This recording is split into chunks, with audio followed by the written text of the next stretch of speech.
व्याकरण की निम्न विशेषताएं होती है। सही व्याकरण आपके लिखे को साफ और समझने में आसान बनाता है। इससे लोग आसानी से समझ सकते हैं कि आप क्या कहना चाहते हैं। जब आप सही व्याकरण का इस्तेमाल करते हैं तो आपके शब्द और वाक्य असरदार बनते हैं। इससे आपका संदेश साफ और सटीक तरीके से पहुंचता है। इससे आपका लेखन सही और भरोसेमंद लगता है। इससे पाठक आपके लेख पर विश्वास करते हैं। व्याकरण आपके वाक्यों और पैराग्राफों को सही तरीके से संगठित करता है।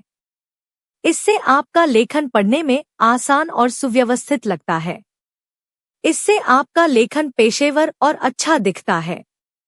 इससे आपके लिखे को लोग ज्यादा गंभीरता से लेते हैं। क्रिया और विशेषण। क्रिया और विशेषण भाषा के महत्वपूर्ण घटक हैं। क्रिया किसी कार्य, स्थिति या अवस्था को व्यक्त करती है, जबकि विशेषण संज्ञा या सर्वनाम की विशेषता बताते हैं। उदाहरण के लिए, खाना, सोना, पढ़ना क्रियाएं हैं और सुंदर, बड़ा, लाल विशेषण हैं। क्रिया के प्रकार। क्रिया को मुख्यतः 3 प्रकारों में विभाजित किया जाता है: सकर्मक क्रिया, अकर्मक क्रिया और द्विकर्मक क्रिया। सकर्मक क्रिया वह है जो कर्म लेती है, अकर्मक क्रिया वह है जो कर्म नहीं लेती और द्विकर्मक क्रिया वह है जो 2 कर्म लेती है। विशेषण के प्रकार। विशेषण कई प्रकार के होते हैं, जैसे गुणवाचक विशेषण, परिमाणवाचक विशेषण, संख्या विशेषण और अन्य। ये विशेषण भाषा को और अधिक स्पष्ट और विस्तृत बनाने में सहायक होते हैं। संज्ञा और सर्वनाम। संज्ञा और सर्वनाम भाषा के महत्वपूर्ण तत्व हैं। संज्ञा किसी व्यक्ति, स्थान, वस्तु या भाव का नाम बताती है, जबकि सर्वनाम संज्ञा के स्थान पर प्रयोग होते हैं। उदाहरण के लिए, राम एक संज्ञा है और वह उसका सर्वनाम है। संज्ञा के प्रकार। संज्ञा को मुख्यतः 4 प्रकारों में विभाजित किया जाता है: व्यक्तिवाचक संज्ञा, जातिवाचक संज्ञा, भाववाचक संज्ञा और सामूहिक संज्ञा। हर प्रकार की संज्ञा का प्रयोग भाषा में एक विशेष अर्थ और संदर्भ में होता है। सर्वनाम के प्रकार। सर्वनाम भी कई प्रकार के होते हैं, जैसे पुरुषवाचक सर्वनाम, निश्चयवाचक सर्वनाम, प्रश्नवाचक सर्वनाम, संबंधवाचक सर्वनाम और अन्य। ये सर्वनाम भाषा को संक्षिप्त और स्पष्ट बनाने में मदद करते हैं।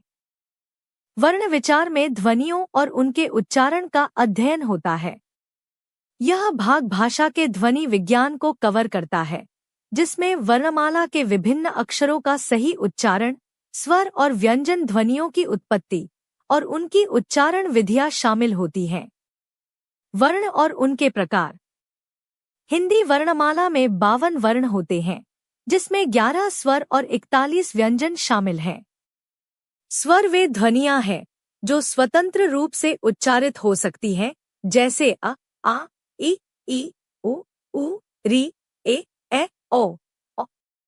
व्यंजन वे ध्वनियां हैं जो स्वर के बिना नहीं उच्चारित हो सकतीं, जैसे क, ख, ग, घ, म, च, छ, ज, झ, न, ट, ठ, ड, ध, न, त, थ, द, ध, न, प, फ, ब, भ, म, य, र, ल, व, श, स, ह, क्ष, त्र, ज्ञ। उच्चारण के नियम। उच्चारण में स्वर और व्यंजन के सही प्रयोग का महत्व है। सही उच्चारण न केवल भाषा की स्पष्टता को बढ़ाता है, बल्कि उसकी शुद्धता को भी बनाए रखता है। हिंदी में शब्दों के उच्चारण में स्वर और व्यंजन का सही मिश्रण आवश्यक है। व्याकरण की परिभाषा। व्याकरण की परिभाषा। व्याकरण भाषा का वह नियम संग्रह है, जिसके द्वारा हम सही और शुद्ध बोलना, पढ़ना और लिखना सीखते हैं। यह भाषा को व्यवस्थित और सुसंगत बनाने का कार्य करता है। सरल शब्दों में, भाषा को शुद्ध, सुसंगत और व्यवस्थित ढंग से बोलने लिखने का जो नियमों का ज्ञान कराया जाता है, उसे व्याकरण कहते हैं।